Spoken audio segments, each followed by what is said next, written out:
Hi everyone, it's Jennifer again. So with this video, I'm going to prompt all of you to do a bit of reflection on where your beliefs come from. As I mentioned in earlier presentations, it's good to remember that all symptoms, behaviors, habits, they're all trying to be helpful. They're just not all equally gifted at it. Some beliefs, just provide more harm than help. So for example, let's say you're driving down the road and a car cuts you off and you slam on your brakes. The thought comes first to your mind, people in Colorado Springs can't drive, they're idiots. With this example, you can see that perhaps, if we're being generous, this belief may be reminding you to practice some good defensive driving skills. But it is also likely contributing to a bad mood where you may even be more likely to get irritated at everything that everyone around you does for the remainder of your trip. I'm going to use this people can't drive belief and the resultant anger and fear that you may feel to illustrate the beliefs are a lot like onions, much the same way that ogres are also a lot like onions, at least according to Shrek. Basic point is that beliefs have layers. Chances are good that whatever belief you have that causes a specific emotion, there are beliefs underneath that one that may be closer to your core.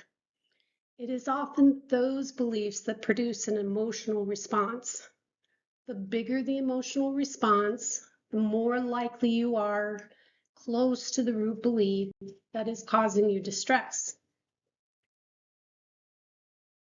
So in this case, there are some potential beliefs which could be underneath the anger that comes with the people can't drive belief.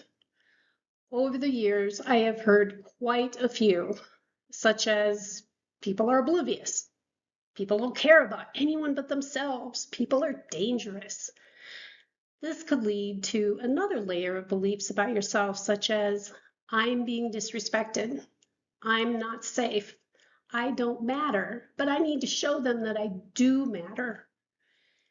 Any of these beliefs may have developed, for example, because you felt bullied growing up, or you didn't feel like people listened to you, or perhaps you developed a belief the world is not safe for some other reason or some other time in your life. There could be many different reasons for these underlying beliefs.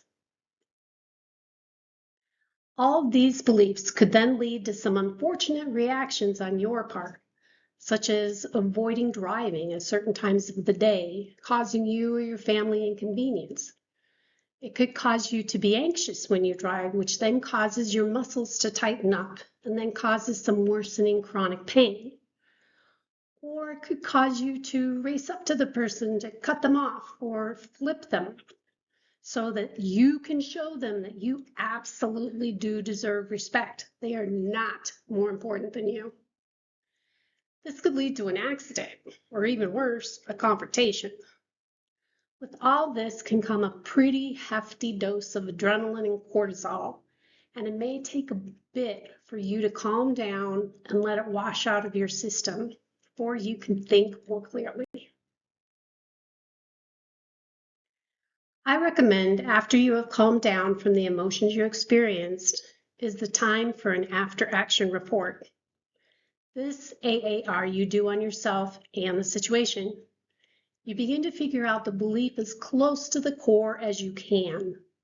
Then figure out if you needed that belief at the level, let's say that one was 90% level, or if objectively it would have been better to have it at a 10 to 20% level of belief, with the modification that clearly that guy can't drive, so best to give him some distance, and then go about your day more peacefully.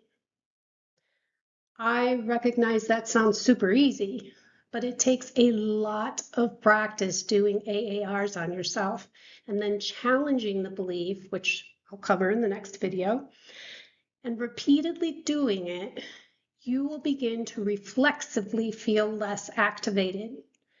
Again, this is a lot like learning a new language and training your brain in a new way of thinking. Be patient.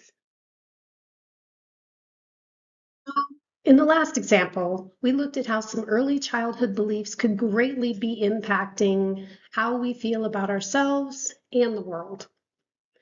I have to say, this is largely where most of our beliefs come from. They are usually a mixed bag of both helpful beliefs that we use as an adult and unhelpful beliefs that we use as an adult. They may have been very helpful as a child, say a belief that you need to be very aware and sensitive to the mood of your mom or dad in order to know if this is a good day to relax, or if this is a day where you might get yelled at or hurt. This extra sensitivity to the mood of others may have helped you as a child stay safe. But you have to ask yourselves if you need to do it in your current relationships to the point that your mood is overly dependent on the mood of your significant other or those around you. This is just one example. So I'll tell you one of my beliefs. This is just me, but I believe that evil does exist in the world, but I believe it is rare. For the most part, I think most people are trying to do what they think is the right thing to do. But like symptoms, they're just not all equally gifted at it. And I think this is especially true of parents. Not all parents have the skills or disposition for optimal parenting. I know that is not fair, but it is true. Some kids in this situation grow up finding good role models elsewhere if they're lucky, or they have to figure out for themselves how to better parent themselves. Now, as adults, we all get to figure out for ourselves how best to adjust our beliefs and our values in relation to how we want to treat ourselves and how we treat others. Advertising and social media, and I would argue peer pressure, are all somewhat in the same category. It is basically some other person or group, for their own purposes, are trying to get you to believe a certain thing. So you will feel a certain kind of way. So you will then do something that benefits them in some kind of way. Whether that is to buy their product, give them likes, or do what they do so they feel that what they are doing is the right thing to do. There's a lot of this in the world, and I would just encourage you all to determine for yourselves if what they want you to do is living according to your own goals and your own values. So, speaking of values, I would argue that even below beliefs, at our core, is actually our values. In general, it is a good idea to reassess every once in a while what are the top 5 values by which you want to live every day. You can pull up on Google as a list of sample values, and you can find some samples with as many as 50 different values. Check them out and see what feels most important to live by daily. To assess for values, you can also ask yourself a couple questions, such as, what do I actually want in life? Do I want a large house, 3 kids, an amazing spouse, a high-paying job, a certain rank? All of these things are fine, but they are desires based on external factors, which we can't always control. What I am really asking is, how do you want to feel? How do you want to behave? Do you want to feel secure? Be at peace most of the time? Feel like what you do matters in the world? Understanding how you want to feel and behave can lead you to think about many different paths you can take to achieve that feeling, as opposed to only being attached to 1 or 2 visions of success.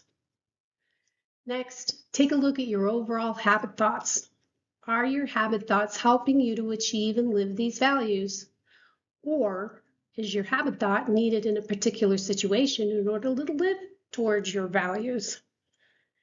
In the How Beliefs Impact Our Mood video, I talked about just that, how our thoughts about ourselves and the world can color our experience of it.